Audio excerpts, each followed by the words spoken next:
জয় জুবিন দা জুবিন দা অমৰ হোক জুবিন গাৰ্গৰ নামত এটা চাপৰি জুবিন সেউজ চাপৰি ওপৰ হগুন পৰা আলিমুৰ বৰমথাৰীৰ সমীপত জুবিন সেউজ চাপৰি নামেৰে জুবিন গাৰ্গৰ স্মৃতিক যুগমীয়া কৰিবৰ কাৰণে ইয়াৰে কেইজনমান যুৱকৰ প্ৰচেষ্টাত অৰণ্য ৰোদন কাৰ্যসূচী চলিছে আৰু এই অৰণ্য ৰোদন কাৰ্যসূচীত আজি উপস্থিত আছে তেওঁলোকৰ এই জুবিন সেউজ চাপৰি সুৰক্ষা সমিতিৰ ৰূপক তায়ং ডাঙৰীয়া আৰু বিভিন্ন বিষয়ববী আছে। আমি ৰূপক তায়ং ডাঙৰীয়াৰ পৰা দুআষাৰমান জুবিন সেউজ চাপৰিৰ বিষয়ে জানিব বিচাৰিম। জুবিন সেউজ চাপৰি আপোনালোকে পাতিছে, আপোনালোকৰ ইয়াৰ আঁৰত থকা উদ্দেশ্যটোৰ বিষয়ে অলপ ক'ব নেকি? চাওক, এই বিষয়টো প্ৰায় 2-3 মাহৰ আগৰ পৰা একক প্ৰচেষ্টাৰে প্ৰথম এই চাপৰিটো মই গছ পুলি ৰোৱাৰ কাৰ্যসূচী আৰম্ভ কৰিছিলোঁ। পৰৱৰ্তী সময়ত আলিমুৰ বৰমথাৰী ওপৰ হগুন পৰা যুৱ বন্ধুসকলৰ লগত আলাপ আলোচনা কৰি ৰাইজৰ লগত আলাপ আলোচনা কৰি এই চাপৰিটো, কাৰণ জুবিন দা জাতি বৰ্ণ নিৰ্বিশেষে সকলো মানুহৰ কাৰণে হিয়াৰ সামৰ্থ এগৰাকী শিল্পী আছিল। তেখেতৰ শ্ৰদ্ধাঞ্জলি জনাই তেখেতক আমি সকলোৱে জানে যে অসমৰ সাৰ্থক জনপ্ৰিয় এগৰাকী কণ্ঠশিল্পী। এই জুবিন দাৰ নামত এই চাপৰিটো আমি জুবিন সেউজ চাপৰি নামে নামকৰণ কৰা হৈছে।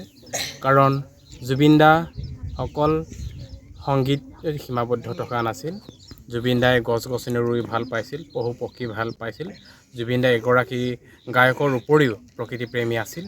জুবিন দাৰ এনে কাৰ্যসূচীৰ বা জুবিন দাৰ এনে আদৰ্শত আমি অনুসৰণ হৈ আমাৰ অঞ্চলৰ যুৱক বন্ধুসকলে এনেকৈ ওলাই আহি আজি এই জুবিন সেউজ চাপৰিটো নামাকৰণ কৰি প্ৰায় বহু হাজাৰ হাজাৰ গছ ৰুইছে। গতিকে আপোনালোকে নিশ্চয় দেখিছে। আমাৰ যোৱা শনিবাৰৰ ইয়াৰ মূল কাৰ্যসূচী আমি আৰম্ভ কৰিলোঁ আনুষ্ঠানিকভাৱে, কিন্তু তাৰ 2 মাহৰ আগৰ পৰাই প্ৰচেষ্টাটো আৰম্ভ হৈ আছিল। আজি আটাইতকৈ সৌভাগ্যৰ বিষয় যে লুইতপৰীয়া উচ্চ মাধ্যমিক বিদ্যালয়ৰ মৰমৰ ছাত্ৰ ছাত্ৰীসকলে জুবিন দাৰ প্ৰতি শ্ৰদ্ধাঞ্জলি জনায় আৰু লুইতপৰীয়া উচ্চ মাধ্যমিক বিদ্যালয়ৰ শিক্ষাগুৰু আৰু কৰ্মচাৰীসকল আহি আজি জুবিন দা এই চাপৰিত বৃক্ষৰোপণ কৰিবলৈ আহিছে। গতিকে মই প্ৰতিগৰাকী শিক্ষাগুৰু আৰু মৰমৰ ছাত্ৰ ছাত্ৰীসকলক আজি এই বৃক্ষৰোপণ কাৰ্যসূচীলৈ মই আন্তৰিকতাৰে শ্ৰদ্ধা জনাইছোঁ। আজি শিক্ষাগুৰু হওক কৰ্মচাৰীসকলে সকলোৱে বৃক্ষৰোপণ কৰক আৰু মৰমৰ ছাত্ৰ ছাত্ৰীসকলে বৃক্ষৰোপণ কৰক।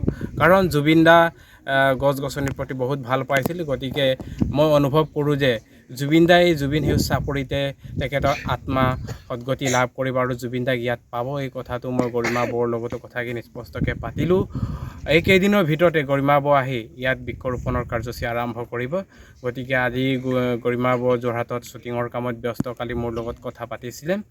আজি সময়টো দিব পৰা নাই। গতিকে কম সময়ৰ ভিতৰত আহি গৰিমা বৌ ইয়ালৈ অহাৰ কথা আশ্বাস দিছে। গতিকে মই আশা ৰাখিছোঁ যে মৰমৰ ছাত্ৰ ছাত্ৰীসকলে জুবিন সেউজ চাপৰিত আজি নহয় প্ৰতি বছৰে তোমালোকে ইয়াত আহি গছ ৰোপণ কৰিবলৈ আহিবা আৰু জুবিন দাক তোমালোকে অনুসৰণ কৰিবা, জুবিন দাৰ প্ৰতি তোমালোকে শ্ৰদ্ধাঞ্জলি জনাবা আৰু জুবিন দাৰ যিখিনি আদৰ্শ কাৰ্যসূচী এই কাৰ্যসূচী তোমালোকে ভৱিষ্যতেও আগুৱাই লৈ যাবলৈ মোৰ ফালৰ পৰা তোমালোকক আৰু সমূহ ৰাইজক আহ্বান জনাইছোঁ। আপোনাক অশেষ ধন্যবাদ। জুবিন সেউজ চাপৰি যিদিনা আৰম্ভ কৰিছিলে আৰু যে খবৰ বাতৰিসমূহত পোৱাৰ পাছত গৰিমা শইকীয়া গাৰ্গে এই জুবিন সেউজ চাপৰিৰ প্ৰতি আগ্ৰহ প্ৰকাশ কৰিছে আৰু ইয়ালৈ আহিবৰ কাৰণে তেওঁ ইচ্ছা প্ৰকাশ কৰিছিলে। খুব ভাল পাইছে এইটো আৰু আমিও ভাবিছোঁ আমাৰ লুইতপৰীয়া মিচিং উচ্চ মাধ্যমিক বিদ্যালয়ৰ ছাত্ৰ ছাত্ৰীসকলে এনেকুৱা খুব এটা সুন্দৰ প্ৰচেষ্টাৰ অংশীদাৰ হ'বলৈ পাই পেলাই আমিও গৌৰৱ অনুভৱ কৰিছোঁ আৰু লগতে আমি ভাবোঁ যে এই জুবিন সেউজ চাপৰিটো যদিহে জীয়াই থাকে, ধুনীয়া হৈ থাকে, তেতিয়াহ'লে আমি সকলোৱে জুবিন গাৰ্গক ইয়াতে সকলোৱে বিচাৰি পাম। পৰিৱেশ যেতিয়া সুৰক্ষা হৈ থাকিব আমাৰ জুবিন গাৰ্গো সদায় আমাৰ মাজত জীয়াই থাকিব বুলি আমি আশা কৰিছোঁ আৰু এনেধৰণৰ আপোনালোকৰ সুন্দৰ প্ৰচেষ্টাক আমি অশেষ ধন্যবাদ জনাইছোঁ। বৃক্ষৰোপণৰ প্ৰাক মুহূৰ্ততে আমি সকলোৱে ছাত্ৰ ছাত্ৰী আৰু সমূহ ইয়াত শিক্ষাগুৰুবৃন্দ আৰু স্থানীয় যুৱক যুৱতী সকলোৰে সৈতে আমি মায়াবিনী গীতটি পৰিৱেশন কৰি ল'ম আৰু তাৰপিছত আমাৰ বৃক্ষৰোপণ কাৰ্যসূচী আমি আৰম্ভ কৰিম।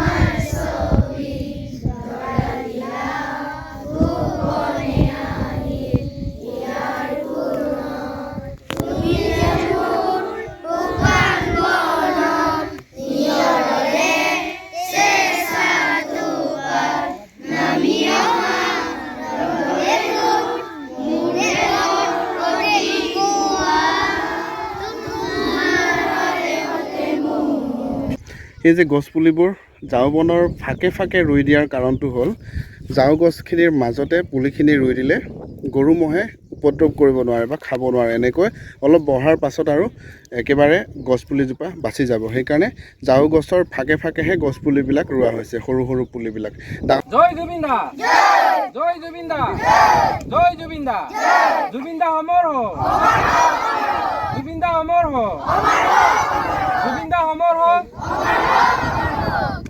ধন্যবাদ সকলোকে জুবিন গাৰ্গ অমৰ হওক জয় জুবিন দা ধ্বনিৰে আজিৰ আমাৰ বৃক্ষৰোপণ কাৰ্যসূচী আমি ইমানতে সামৰিছোঁ আপোনালোকো আহিব পাৰে য'ত এই মহান কাৰ্যৰ অংশীদাৰ হ'বলৈ যিকোনো ঠাইৰ পৰা যিকোনো অনুষ্ঠান প্ৰতিষ্ঠানৰ পৰা আপোনালোকে এই জুবিন সেউজ চাপৰিক জীয়াই ৰাখিবৰ কাৰণে এই চাপৰিলৈ আহিব পাৰে বৃক্ষৰোপণ কৰিব পাৰে গছৰ পুলি আপোনালোকে দান কৰিব পাৰে তেন্তে আজিলৈ আহিছোঁ সকলোকে ধন্যবাদ